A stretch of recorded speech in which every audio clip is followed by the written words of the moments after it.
우선은 최근 우리 시장 동향에 관해서 이제 교수님의 코멘트부터 좀 한마디 들어보겠습니다. 네, 아마 앞에서 앵커님이 말씀하신 대로 트럼프 2.0이 나와서 몇 번 말씀드렸지만 굉장히 글로벌리는 큰 시장의 변화가 있고요.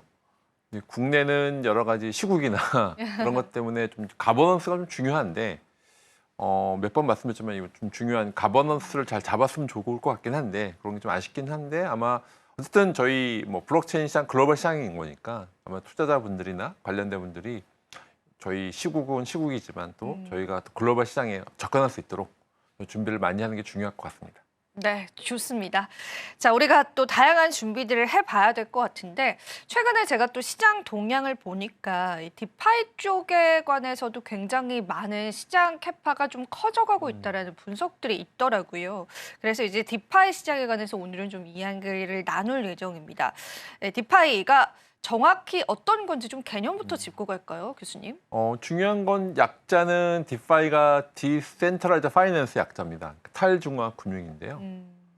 제가 몇 번 딴 데 말씀드렸는데 아주 쉽게 설명드리면 블록체인 기반의 금융 서비스예요. 네. 그런데 좀 더 쉽게 설명드리면 코드가 은행이 되고 코드 이스 뱅크, 코드 이스 인슈런스가 되는 거죠. 그러니까 지금은 은행가 뭐 저도 오다가 좀 은행을 많이 몇 개 지점을 봤는데 은행 가려면 저희가 뭐 신분증 내야 되고 맞아요. 통장은 되게 어렵잖아요. 그런 네. 게 아니라 실제 여기서는 인증서가 필요 없이 실제 갖고 있는 블록체인 기술을 이용을 해서 탈중앙화 금융인데요.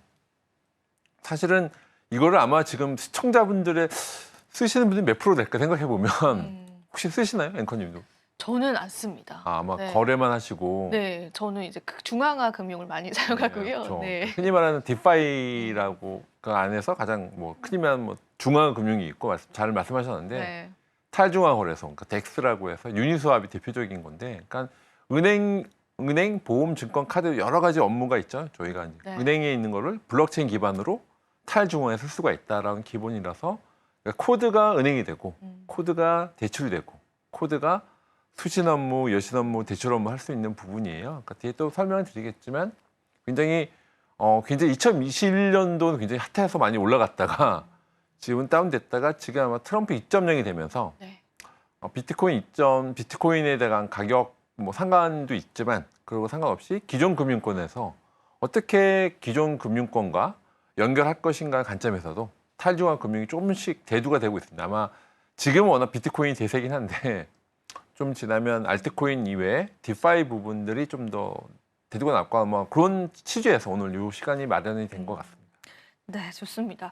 디파이 시장도 우리가 좀 이제는 좀 구체적으로 바라봐야 될 시점인 것 같습니다. 일단 우리가 또 불장 이전의 베어장에서는 디파이 시장 역시도 조금 침체기를 보여오기도 했습니다. 그런데 이제 최근에 디파이 시장이 회복되고 있다라는 그런 이야기들 저도 많이 들었는데 회복 가능성에 관해서 한번 이야기를 해볼까요, 교수님? 예, 일단 전체 한번 뭐 히스토리는 아니지만 좀 살펴보면 2021년 말에는 총 고정 가치라고 TBA라는데요. 토탈 밸류 락이라고 하는데 그게 1,790억 달러에 달했어요. 21년도 말에는데 2022년 시장 위기로 인해서 TBL이 350억 달러까지 떨어졌어요. 굉장히 많이 떨어진 거죠. 굉장히 이 시장의 특징은 굉장히 다이나믹합니다. 굉장히 변동폭 뭐 마찬가지로 디파이 시장도 굉장히 350달러 많이 떨어져서 근데 하지만 2023년 중순 이후로 TBL이 다시 520억 달러로 상승되면서 회복의 길을 보이고 있고 저희 지금도 약간 업앤다운이 있긴 합니다만 이는 디파이가 지금 우리나라 시장에서는 아마 우리나라 법적인 거 막혀 있긴 한데 글로벌리 보면 지금 우리나라 유저 중에서도 크립토 씬에서 크립토를 잘 하시는 분들은 사실은 아까 앵커님이 말씀하신 중앙화 거래소 쓰는 분이 있지만 유니스왑이라든지 덱스라고 하는 부분들에서 있어서 사실은 투자들한테 여전히 매력적인 시장을 나타낼 수 있습니다. 그러니까 지금 아직은 이제 일반 유저분들은 아직 좀 생소할 수가 있는데 크립토 씬에서는 굉장히 뭐 저는 이제 기술 관점에서 몇 번 저도 이제 테스팅 해보긴 했는데 그래서 여전히 매력적인 시장이라고 볼 수가 있고요. 디파이 시장이 발달되는 이유 중에 하나는 약간 그러니까 기술적 혁신이 있고요. 그리고 근데 글로벌 시장에서의 이제 변화가 있습니다. 이제 블록체인 기술과 발달이 돼서 뭐 스마트 계약이라고 그러니까 진짜 어떤 조건이 만족된 스마트 계약이 굉장히 효율성이 높아져서 디파이에서도 그 연결이 되어 있고요. 또한 이제 규제 환경의 변화, 특히 이제 금융 서비스에 대해서 규제가 강화되면서 나는 너무 규제가 심해서 규제가 심하지 않은 디파이, 덱스로 할 거야라고 하는 분에서 이런 중개자 없이 금융 거래가 가능한 디파이의 필요성이 더욱 강조가 되고 있었습니다. 그래서 투자자들은 뭐 디파이 회복 신호를 여러 가지 지표를 통해서 확인할 수가 있습니다. 예를 들어서 전체적인 유동량 변화 부분에서 T-빌에서 토탈 밸류 락이라고 했습니다. 그게 자체가 총 그 T-빌 자체가 올라갔다고 하는 거는 그만큼 활성화됐다는 얘기거든요. 그래서 그리고 신규 프레이트의 숫자 그리고 커뮤니티 활성화를 봤을 때 현재는 디파이가 회복성이 있다고 보는 게 그러니까 지금 뭐 T-빌 자체도 올라갔고 신규 프로젝트라든지 그리고 커뮤니티 활성화를 봤을 때 현재는 디파이가 트럼프 2.0에 이어서 그런 힘도 있고 그 앞에 말씀드린 TBL, 커뮤니티 그리고 프레이트 숫자를 봤을 때 현재는 회복성이 높아지고 있다. 완전 회복될 거야라고 얘기하기에는 약간 좀 워낙 변동폭이 커서 조심스러울 수 있는데요. 현재는 그런 디파이에 대한 가능성 그리고 디파이에 대한 회복 가능성이 높아졌다고 보는 게 맞을 것 같습니다. 네, 좋습니다. 일단은 여러 가지 또 지표상으로 우리가 또 디파이 시장의 회복 가능성들을 알 수가 있었는데 일단 디파이다라고 하면은 우리가 탈종황하다라는 부분들에 관해서는 다들 이해를 하시는데 실제로 이게 어떻게 활용이 되고 또 기술의 트렌드를 가지고 있고 또 어떤 플랫폼에서 활용이 되는지 그런 실생활과의 접목 부분에서는 다들 좀 의문점이 남으시는 것 같아요. 그래서 그 부분에 관해서 오늘 교수님께서 좀 네. 설명을 해주시면 도움이 많이 될 것 같습니다. 네, 사실은 이건 직접 해봐야 제일 좋긴 한데요. 아마 지금 우리나라 이제 뭐 현재 업비트 비썸을 쓰셨던 분들은 많으실 것 같아요. 근데 지금 현재 제일 중요한 거는 이걸 가장 체감해 볼 수 있는 건 유니스왑을 아마 들어보셨던 분들이 계실 것 같은데요. 가장 대표적인 탈중앙 이제 거래소죠. 유니스왑. 재밌는 말씀을 드리면 유니스왑이 만들어진 계기가 우리나라에서 생긴 거예요. 외국 사람인데 KBW라고 큰 행사가 있었어요.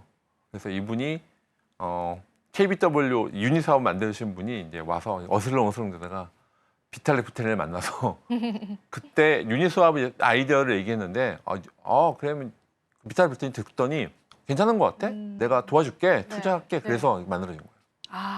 그래서 그렇게 사실은, 해서 된 거군요. 네. 네, 그걸 잘 모르는 사람들이 많으실 텐데. 그렇네요. 네. 근데 어쨌든 여러분들이 이런 유니스왑이라고 하는 대표적인 디파이의 대표적인 탈중앙 거래소인 유니스왑을 써보시는 게 제일 좋을 것 같아요. 그러니까 사실은 설치하는 것들을 이제 프랙티스 해보시면 좋을 것 같아요. 그러면 대표적인 게 유니스왑, 아부가 있고요. 유니스왑은 이제 탈중앙 거래소로 봤을 때 유동성을 자동으로 제공해서 사용자들이 중앙화된 중개 없이 거래를 진행할 수 있습니다. 뭐 AMM이라고 하는 그런 메커니즘이 있는데 곡선이 이렇게 반비례 되는 게 있어요. 이제 그렇게 해서 뭐 이런 뭐 설명을 다 드리는 시간 아닌데 현재는 어쨌든 기본적인 AMM이라 해서 기초적인 수학 공식으로 돼 있습니다. 굉장히 아주 대표적인 XY는 상수로 돼 있어서 사실 반비례되는 이렇게 그래프가 있는데 그런 AMM 수학적 메커니즘이 있는데 이런 원리를 갖고 유니스왑이 이런 중개자 없이 거래를 진행할 수 있도록 만든 거기 때문에 유니스왑 지금 버전 3까지 나와 있긴 한데요. 일단 현재는 버전 3하고 버전 1이 다르긴 합니다. 여러분들 일단 유니스왑을 직접 한번 경험해보는 게 제일 좋을 것 같아요. 그러니까 좀 앵커님도 그렇고 시청자분들 일단 디파이가 너무 어려운 것 같아. 근데 유니스왑을 한번 설치해 보시고 써보시는 게 거기서는 가장 뭐 나는 비트나 아니면 이더리움이나 다른 관련된 크로스 체인이나 아니면 관련된 프로젝트들 그러니까 이게 쌍으로 페어링돼 있다고 하는데요. 그렇게 한번 나는 예를 들면 뭐 비트코인과 이더리움을 섞어서 하는 그러니까 페어링되는 그런 상품들이 나와 있는데 사실은 한번 직접 그거는 그래서 사실은 우리나라 전에 있던 K코인도 사실은 덱스를 많이 했었죠. 왜냐면 업비트나 빗썸으로 상장하기 어려우니까 일단 유니스왑에 상장 많이 시켰거든요. 그런 식인 것처럼 페어링해서 움직이는 수 있는데 제일 좋은 거는 한번 직접 한번 설치해 보시는 게 제일 좋을 것 같아서 대표적인 게 유니스왑이다라고 보시고요. 아부는 대출 플랫폼이에요. 대출은 우리 은행에서 만약 대출을 받잖아요. 네. 부동산 담보를 하든지 해서 대출 플랫폼에서 사용자들이 자산을 빌리고 빌려줄 수 있는 기능을 제공합니다. 이 두 플랫폼은 각각 유동보험자, 리퀴드 풀이라고 해서요. LP, 그리고 대출 사용자를 니즈를 충족시킬 수 있고요. 기술적 차별화로 할 수 있다. 대출이다. 그러니까 쉽게 설명을 드리면 유니스왑은 탈중앙화 거래소, 아부는 대출 서비스라고 보면 돼요. 쓸 수 있습니다.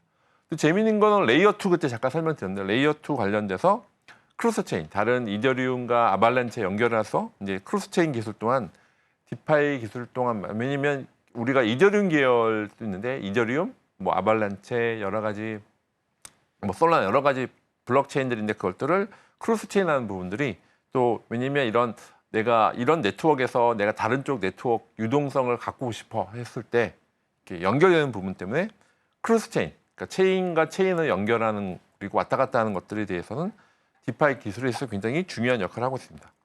이런 기술들은 거래 속도를 향상시키고 다양한 블록체인 간의 상호 운용성, 그러니까 크로스 체인의 핵심적인 가치는 상호 운용성이거든요. 다른 비트코인, 이더리움 여러 가지 체인과 상호 운용성, 서로 연결할 수 있다고 하는 부분들에서 개선해서 디파이의 생태계를 넓혀갈 수 있는 거죠. 쉽게 말하면 뭐 은행 하나만 하는 것보다 A은행, B은행, C은행 서로 거래해야 더 확장이 되는 것처럼 마찬가지 원리로 생각하시면 될 것 같습니다. 그래서 예를 들어서 뭐 스타크넷이나 레이어 2 같은 플랫폼들은 거래 비용을 줄이고 거래 속도를 높여서 디파이의 사용성을 높이고 있다라고 보일 수 있습니다. 그래서 디파이 2.0이라고 새로운 개념들이 나왔는데 이런 디파이 프로토콜의 한계를 극복하고 보다 발전된 형태. 그래서 사실은 디파이가 아직은 위험한 것 같은데 사실은 그런 포인트가 있긴 한데요. 그래서 이런 여러 가지 유동성 공급을 목표로 하고 그래서 새로운 트렌드 자체는 그래서 디파이가 여러 가지 뭐 쉽게 말하면 기존에 있었던 금융 서비스가 탈중앙화 되는 부분이다. 그래서 가장 대표적인 게 유니스왑, 아부가 있고 은행, 보험, 증권, 카드 여러 가지 다양한 부분들에서 사실은 기존 금융권에서도 이런 탈중앙 금융을 채용을 해서 기존 금융과 탈중앙 금융을 연결하고 융합하는 것들은 뭐 JP 모건, 골드만삭스, 월스트리트 모두 있는 유명한 회사들은 다 이렇게 움직인다고 보시면 되고요. 재밌는 거는 그때 말씀드린 스타벅스나 이제 이런 웹2 회사인데 스타벅스가 더 이상 카페 회사가 아니에요. 사이렌 오더 혹시 쓰시나요? 네, 저는 씁니다. 은행이라고 네, 하시면서. 그 사이렌 네. 오더 금액을 다 합치면 이미 중상은행이 됐어요. 그러니까 사실은 그래서 스타벅스가 NFT나 이런 디파이 기술들을 어돔션을 할 계획도 있거든요. 사실 내부. 실제로 스타벅스는 NFT도 활용을 하고 있잖아요. 오디세이나 네. 그런 것들이 네. 있어서 원래 사이렌 오더를 글로벌리 하려고 했는데 네. 법적인 것 때문에 다 안 되고 있는데 아마 이런 식으로 웹2 회사들 많은 대기업들도 이런 디파이 기술을 어돔션 채용을 해서 기존 서비스에 탈중앙 금융을 접합시키려고 하는 굉장히 확장이 될 거라 예상이 되고 있습니다. 지금 바로 구독을 눌러보세요. 실시간 경제 뉴스, 투자 전문가들의 다양한 시황과 정확한 분석, 또 알찬 투자 정보까지 신뢰할 수 있는 저희 서울경제TV와 함께하세요.